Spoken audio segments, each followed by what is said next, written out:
ভাই আমি নাই তোদের ক্যামেরা। এখন আমরা আছি বরাবর শ্রীপুর। আর এখানে কতজন আছি? মোট 30 জন আছি। সব কাজেন্স। এই যে একটা ভাই।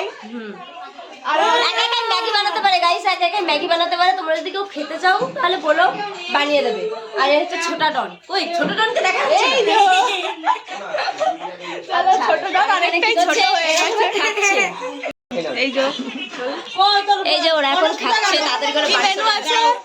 এই যে আমাদের সার্ভ করছে। আর এই যে বৌদি, বৌদি কাজ করছে। আর ওটা আমাদের দাদু। দেখছো দাদু? আর এই যে দাদা একটু। এই যে আমাদের দাদা। এই যে দিদাও কাজ করছে, ব্যস্ত এখন। রান্নাটা দেখো না। রান্না ঘুগনি দেবো। এইখানে রান্না করছে মামি, দুই মামি। এখানে রান্না করতে আমাদের বড় ইউটিউবার। সরি, সবাই জানতো যে বড় ইউটিউবার। মামা, এই যে মামা একা ঘরে বসে খাচ্ছে।